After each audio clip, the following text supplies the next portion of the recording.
Analizando los temas más importantes de lo que compete al presente curso, corresponde ver las fuentes del derecho municipal y el derecho regional. Entonces, en primera fuente tenemos a la Constitución, porque obviamente es la base normativa, es nuestra norma fundamental, no es la Carta Magna, tengan en cuenta esto.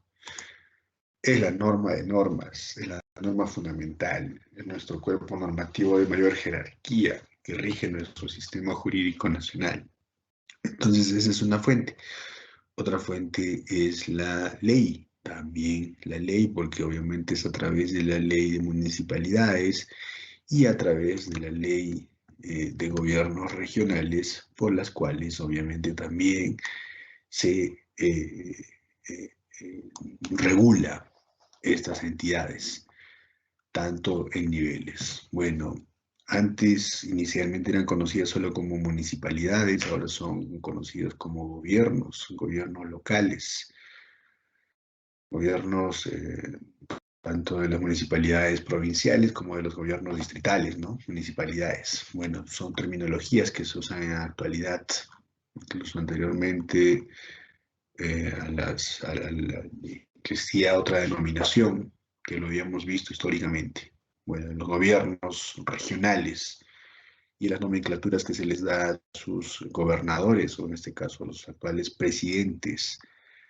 Bueno, en primera fuente debemos tener en cuenta esa autonomía por la cual gozan tanto estas dos entidades, tanto gobiernos locales, o sea, es decir, municipalidades como los gobiernos regionales, ya que tienen una autonomía política, económica y administrativa, obviamente los asuntos de su competencia, eso siempre tengan en cuenta, dentro de su competencia.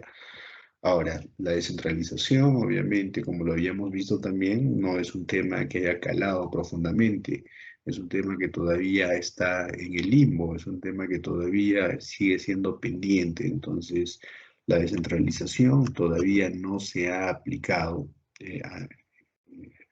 Si bien es cierto, habrá cierto tipo de avance que se haya tenido y que ha quedado estancado, pero no es un proceso que ha sido instaurado en nuestro país. Entonces, obviamente, cada municipalidad y cada región se enmarca en base a la demarcación territorial, en base a la demarcación territorial con el cual cuentan, porque obviamente habría que determinar su ámbito de competencia.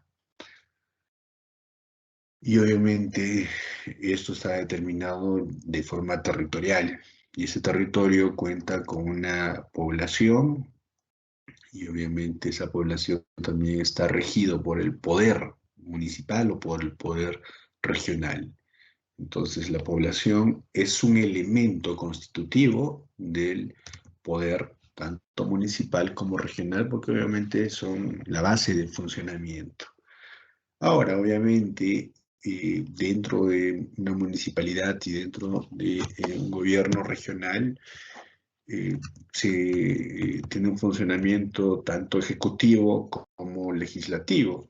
En el caso de las municipalidades, el ejecutivo es el alcalde y el legislativo son el cuerpo de regidores o el consejo, el consejo municipal, los cuales, muy aparte de emitir normas propias de su competencia, también tienen la función de fiscalizar. Lo mismo sucede con los gobiernos regionales, o sea, es decir, el gobernador regional anteriormente conocido como presidente regional, es el encargado de ejecutar, es el encargado y el líder político. En cambio, existe un consejo regional, el cual se encarga también de evaluar, de fiscalizar, es decir, tiene las labores legislativas. Ahora, dentro de todo de este aparato, tenemos que determinar siempre la competencia. Entonces, los gobiernos municipales tienen competencia dentro de su localidad. Si es un gobierno, si es una municipalidad provincial, dentro de su provincia, pero obviamente también las facultades propias de las mismas. Si es un distrito, una municipalidad distrital, también propias de su distrito. Ya puede haber delegación de facultades, sí, muy bien. Y una región también tiene competencia dentro de toda la región, pero tiene una competencia un tanto más genérica. Ya no es que tenga, digamos, yo quiero realizar cualquier tipo de acción dentro de esa región, no. Tiene que ser en base a cuestiones coordenadas, en base a cuestiones sistematizadas, en base a cooperación, en base a conversaciones que puedan tener entre autoridades, porque recuerden, son funcionarios de primer nivel, tanto el alcalde, los alcaldes como en este caso el gobernador regional, guardan cierto tipo de privilegio por ser funcionarios de primera línea. Son autoridades ediles y autoridades regionales que obviamente deben de tener cierto tipo de comunicación. Ahora, dentro de este aparato, dentro de este sistema, por así decirlo, administrativo o de administración pública, existen lo que se conoce como los instrumentos de gestión, que son un tema muy importante. Dentro de estos instrumentos de gestión tenemos los más importantes como el ROF, el MOF, el CAP y el TUPA. ¿Qué es el ROF? Es el Reglamento de Organización y Funciones. Es un documento técnico normativo de gestión institucional que establece la estructura de la entidad, las funciones generales y específicas de la entidad y de cada uno de sus órganos y unidades orgánicas. Obviamente las relaciones y el control de órganos. Ya, en cambio, el Manual de Organizaciones y Funciones, que es el MOF, ya guarda otro tipo de contenido. Después está el CAP, cuadro de asignación personal, por el cual obviamente cada entidad, en este caso regional o municipal, va a establecer los funcionarios y servidores que van a estar constituidos para el funcionamiento de esta entidad que es de derecho público.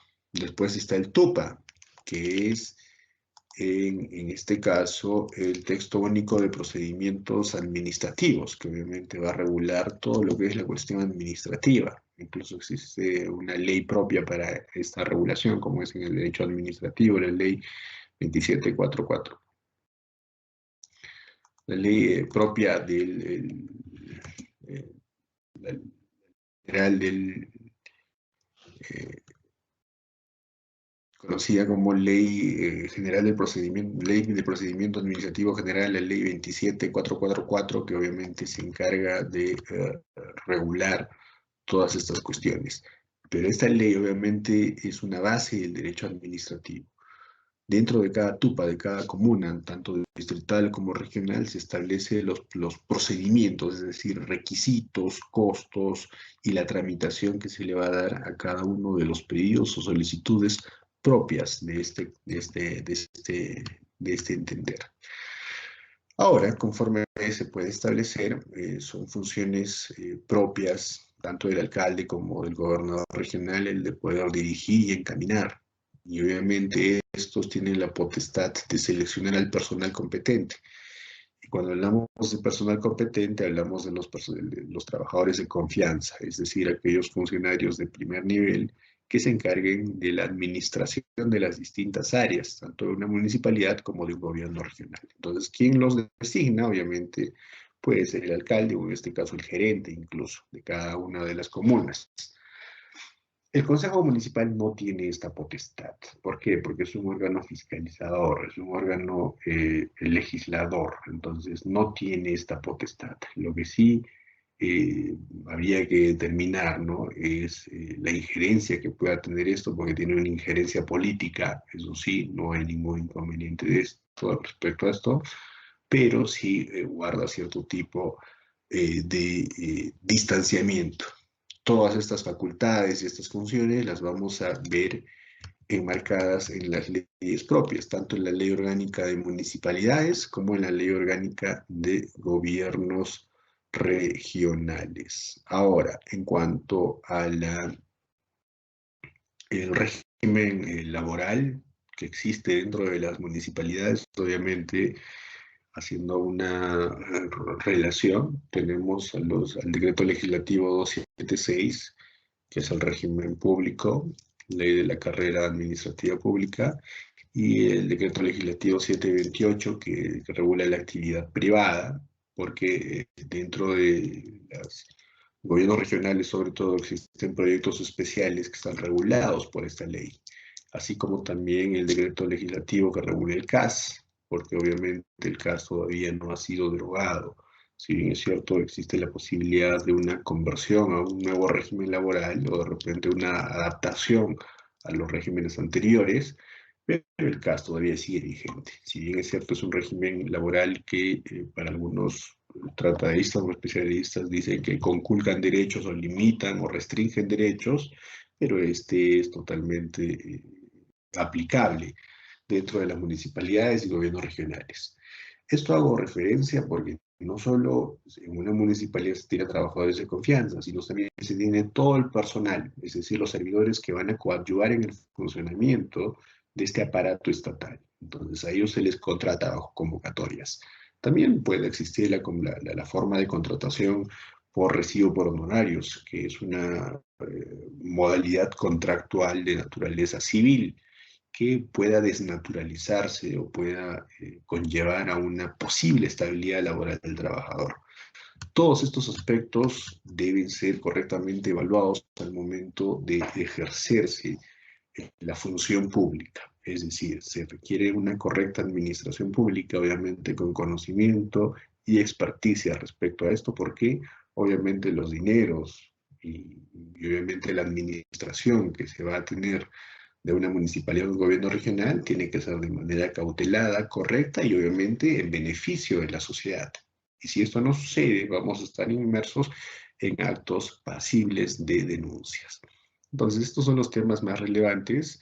Les pido por favor que para que puedan imbuirse, puedan leer la Ley Orgánica de Municipalidades y la Ley Orgánica de Gobiernos Regionales, donde prácticamente determina todas las funciones e incluso la estructura de cada uno de ellos, así como potestades y atribuciones de cada uno de los órganos que componen a estas. Gracias.